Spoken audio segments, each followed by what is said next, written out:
un trabajo de pin squat, es decir, ponemos el rack con los seguros y el peso sobre los seguros, es decir, no lo soporto yo sobre mis hombros y me meto bajo la barra y paso a estar relajado, a lo mejor levantar el peso, que es bastante demandante, pero no es el 100%, 3 segundos, descanso y lo vuelvo a levantar. 5 series de 3 segundos. Estoy consiguiendo un estímulo isométrico de bastante intensidad, pero no máximo, en el rango articular que yo quiera. Aquí es importante saber que cuanto más rango articular, y os lo dejo también en el estudio enlazado, más daño muscular. Es decir, hay diferentes estudios, por ejemplo, en uno concreto es en el bíceps, hay diferentes tamaños muestrales, hay diferentes poblaciones, no suelen ser deportistas de élite, pero se suele ver bastante claro el efecto fisiológico de los isométricos. Poco daño muscular, pero este es mayor cuanto más elongado.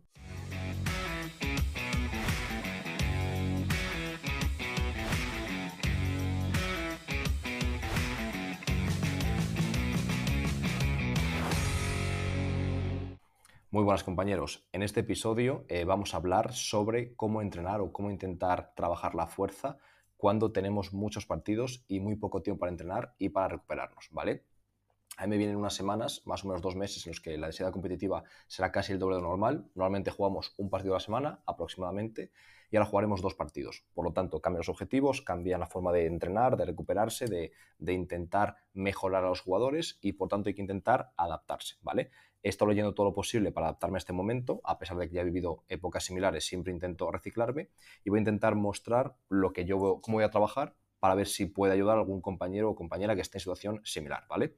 Entonces, ¿por qué creo que es importante? Porque al final muchas veces vamos a encontrarnos con este tipo de estructura o de sistema. No hace falta que juguemos Europa para que se nos dé. Puede ser un momento, por ejemplo, de selecciones en el que hay cierta concentración y jugamos más de lo normal. También puede ser cuando tenemos doble competición, pues ya sea cualquier competición europea o cualquier competición que se solape con la doméstica. También momentos de playoff, es decir, no jugamos a lo mejor en Europa, pero en el playoff jugamos cada pocos días en vez de una vez a la semana.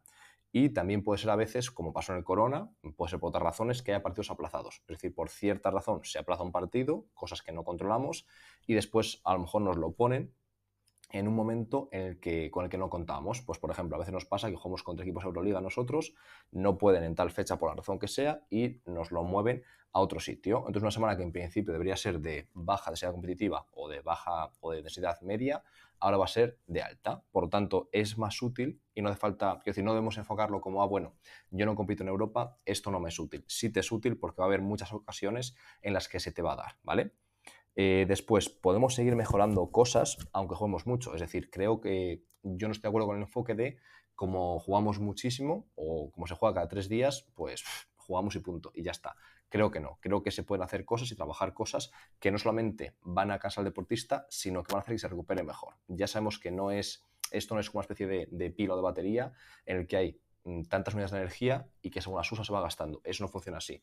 Dependiendo de cómo entrenes y de qué hagas, puede ser que ese ejercicio te dé más energía, te haga recuperarte mejor, porque cambia el entorno hormonal, porque hace que descanses mejor, etcétera, etcétera. Por lo tanto, se pueden hacer muchas cosas y con probadores físicos creo que debemos hacerlas, ¿vale?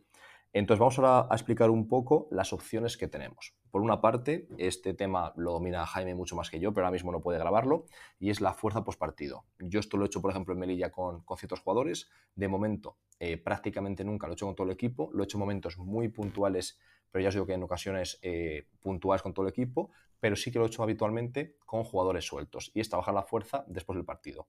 Creo que es muy buen momento para trabajar, sobre todo si no tienes tiempo. Es decir, si tienes a lo mejor al día siguiente libre, quizás no tenga mucho sentido.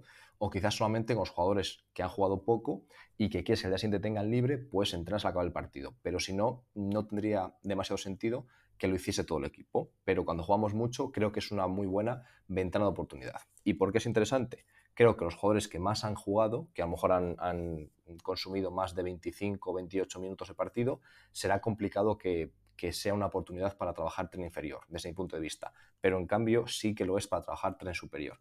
Entonces, un trabajo de tren superior que aumente hormonas anabólicas, principalmente testosterona, que además lo combinemos con cierto trabajo continuo regenerativo, tipo muy suave en bici, o a lo mejor piernas arriba, o a lo mejor tumbarse sobre la máquina vibratoria, cosas así, creo que es mucho mejor que simplemente descansar. Entonces, si podemos, si la cultura del equipo nos lo permite, si tenemos posibilidad, creo que es interesante. yo, siendo sincero, creo que es complicado en ciertos entornos que no están acostumbrados pasar de no hacerlo a de repente hacerlo de una forma tan profesional. Pero hay que intentar poco a poco tener esa ambición de hacer todo lo mejor posible o de intentar hacerlo perfecto, aunque sabemos que no se puede llegar a ello. ¿Vale? ¿Qué ocurre con los jugadores que han jugado poco, que han jugado a lo mejor 5, 8, 2 o 0 minutos? Creo que es un momento para de verdad mejorar. Entonces les puede trabajar parte de tren inferior, parte de tren superior, parte incluso de resistencia, de ese conditioning. Entonces, a lo mejor los jugadores que más han jugado tienen un trabajo de fuerza de 15 minutos, 18 minutos, más algo de regenerativo, más ir con el fisio o a la ducha o crioterapia o baño de hielo si lo consideramos. ¿Qué ocurre con el resto de jugadores? A lo mejor sus sesiones de 25 o 30 minutos en los que sí que se intenta generar una adaptación, es decir, o crear un estresor importante que obliga a su organismo a adaptarse, tanto a nivel de tren superior como tren inferior, como de resistencia, para que al día siguiente puedan estar más o menos parejos a los que han jugado, aunque obviamente más recuperados que ellos, ¿vale? Creo que es una muy buena forma de enfocarlo. Pero en este caso vamos a hablar un poco más de cómo enfocar el microciclo, cómo enfocar esa semana en la que jugamos 2 veces o incluso más, qué podemos hacer en las sesiones que tenemos con ellos entre partidos, ¿vale?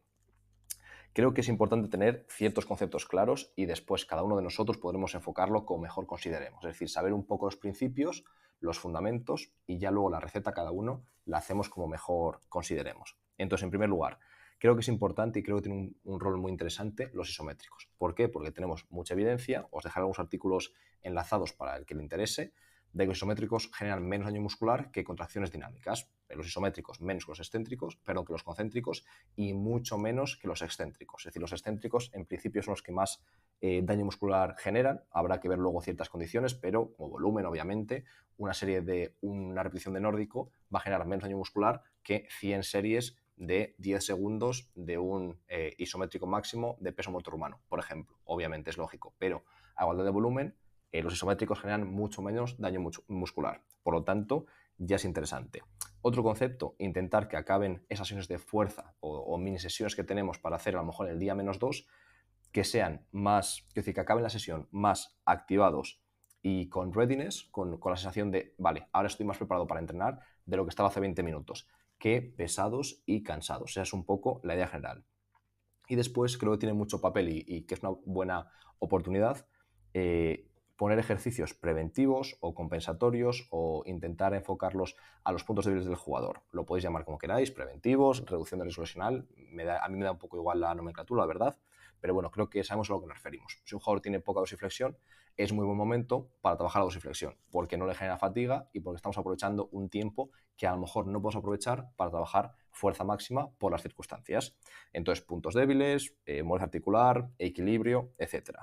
Lo más importante que es intentar llegar en la mejor forma física posible a ese punto. Es decir, al final, por muy bien que trabajemos esta semana, si nuestro jugador está fuera de forma, si tiene baja fuerza máxima, si tiene bajo RFD, si tiene bajo consumo de oxígeno, etcétera, da igual lo que hagamos, que va a estar cansado en el partido y va a rendir mal. En cambio, si nos llega con un RM brutal de 3 veces el peso corporal, un RFD exageradamente bueno, en 200, 300, 400 milisegundos, 100 milisegundos, etc. Si su rendimiento del test yo-yo es el mejor de la liga, ese jugador es obviamente un avión y va a tolerar bien casi cualquier carga que el equipo haga o mejor que los demás, y lo mismo con el partido. Por lo tanto, lo ideal o lo más importante es llegar a esa fase de alta densidad competitiva con una gran forma física, tanto a nivel más neuromuscular, más de fuerza, como más metabólico, más de resistencia. Una vez que eso lo tenemos, podemos hacer diferentes cosas que os voy a explicar ahora el siguiente punto, que ya será un poco la parte práctica y los ejemplos con ejercicios. Esto es simplemente un ejemplo, no es ni mucho más una receta, ni quiere decir que sea la mejor forma, sino que he intentado poner los ingredientes que ya os he ido diciendo, isométricos, trabajo algo de preventivo, equilibrio, etcétera, en una sesión concreta para que os hagáis una idea. Imaginaos que estamos en un día -2. Pues, por ejemplo, hemos jugado, imaginaos el martes, miércoles es un trabajo regenerativo, jueves esta sesión -2, el viernes tenemos la sesión -1 y el sábado se juega, ¿vale? Entonces, en esa sesión -2, ¿qué podemos hacer? Dentro de la parte de activación, habría cierto trabajo más articular, de intentar correr entre canastas o hacer algún trabajo de tiro no muy demandante para que empiecen a sudar, para que empiecen a aumentar temperatura corporal y muscular, etcétera, etcétera. Y luego a lo mejor llegamos a una parte de fuerza que es más PAP, que es más un trabajo de prehab, que de fuerza en sí, ¿vale? ¿Cómo podría ser? Podríamos, por ejemplo, utilizar un trabajo de pin squat, es decir, ponemos el rack con los seguros y el peso sobre los seguros, es decir, no lo soporto yo sobre mis hombros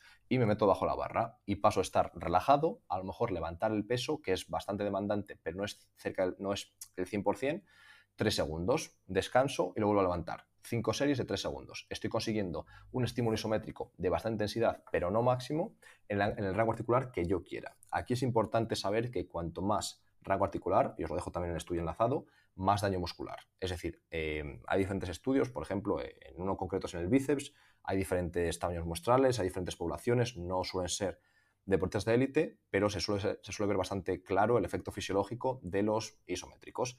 Poco daño muscular, pero este es mayor cuanto más elongado. En principio, la zona más contraída o normalmente la zona que genera más potencia genera también menos daño muscular que la más elongada. Por lo tanto, si hacemos un pin squat seguramente muy abajo, vamos a generar más daño muscular que si está más arriba. No quiere decir que sea malo, simplemente que lo sepamos para saber cómo manejamos el volumen y qué es lo que queremos hacer, ¿vale? Pues si a lo mejor no están acostumbrados y metemos un isométrico y luego tiene agujetas y decimos, ¿cómo puede ser con el poco daño muscular que genera? Pues a lo mejor porque les has puesto un rango articular exageradamente amplio y mucho más volumen de lo que están acostumbrados, ¿vale? Solo por la que lo sepamos.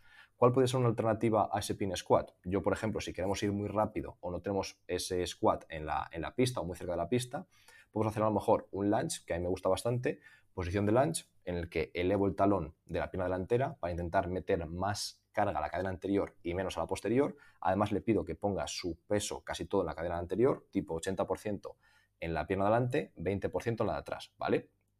Y ponemos 2 kettlebell, una en cada hombro. Entonces está soportando esa fuerza isométrica principalmente con la cadena anterior, aunque obviamente el gemelo, el sóleo, el glúteo, el isquio también tienen carga, pero mucho la cadena anterior, y le pido que esté 3 segundos ahí, ¿vale? A los 3 segundos cambia a la otra pierna, a los 3 segundos cambia a otra pierna, y a lo mejor hacemos 4 o 5 series de 3-4 segundos por lado. Se lleva de nuevo un estímulo isométrico, no máximo, pero interesante, y ya tenemos un poco cubierta ese acento de la cadena anterior. ¿Qué podemos hacer ahora? Meter un poco más de acento en la cadena posterior. Obviamente gestos como la sentadilla al final nos dan un buen estímulo a todo el tren inferior, pero bueno, sí es verdad que la sentadilla, sobre todo si lo hacemos frontal, nos da un poco más estímulo a la cadena anterior. Si hago un peso muerto rumano, me da mucho más estímulo a la cadena posterior. Entonces a lo mejor es interesante en algunas ocasiones poner solo un ejercicio para lograrnos volumen que reparte la carga, otros días un ejercicio un poco más de cadena anterior, otro de cadena posterior. Y en este caso es lo que haríamos.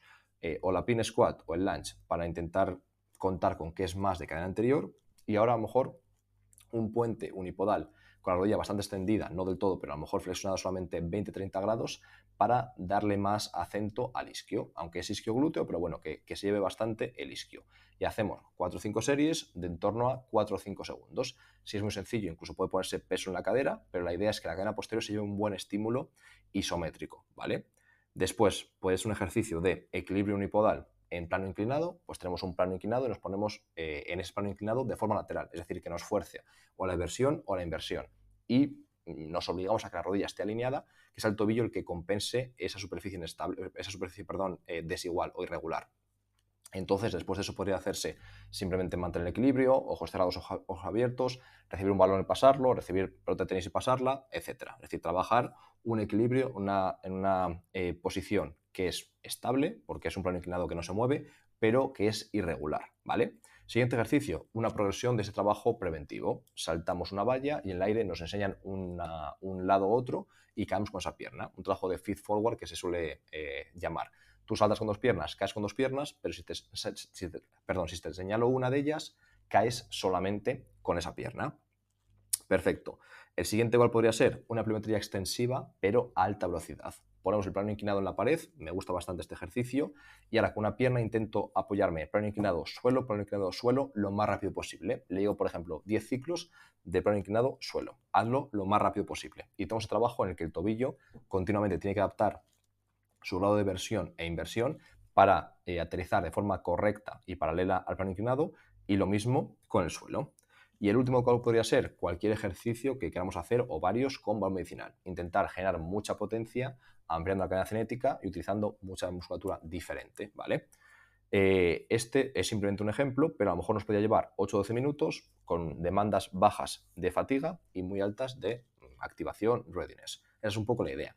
Y lo último que os quería decir, que también lo tengo puesto también en el artículo que os voy a dejar, es que hay evidencia de que trabajo isométrico 48 horas antes de un esfuerzo, de nuevo, esto hay que replicarlo con deportes de élite, no sabemos si va a pasar al 100%, pero parece que este mecanismo fisiológico se suele repetir. Y es que fuerza isométrica, algunos estudios ponen 2 series, otros 10 series, 10 series quizás sea demasiado, pero bueno, hacer fuerza isométrica, cierta musculatura, 2 días antes de un trabajo duro excéntrico, parece que tiene un efecto protector, como que el músculo se prepara para lo que va a venir. Esto también ocurre con la fuerza excéntrica, lo que pasa es que ese gesto excéntrico de menor intensidad o de menor entidad ya nos genera cierto daño muscular. Entonces, aunque obviamente nos prepara para lo que va a venir después, también nos fatiga a corto plazo. Es decir, que en este -2 meter fuerza isométrica parece mucho más interesante que no meter nada, porque te va a preparar para la fuerza excéntrica que te va a venir después, que va a ser la del partido, ¿vale? Entonces, por eso creo que tenemos una buena combinación de fuerza isométrica, equilibrio, trabajo individual, propiocepción o sensorimotor, trabajo también de balón medicinal para intentar generar gestos con potencia, etcétera. Deciros que sobre estos temas hablamos mucho más en el Learning Lab, si a alguien interesa, que sepáis que podéis acceder por un precio reducido, que siempre mantendréis. La gente que entre más tarde, cuando haya subido el precio, pagará más, pero a vosotros nunca os subirá. Entonces, si alguien tiene cualquier duda, habladnos por privado y os explicamos un poco, ¿vale? Así que nada, un abrazo a todos y nos escuchamos la semana que viene con un tema que me gusta mucho, que es el Return to Play.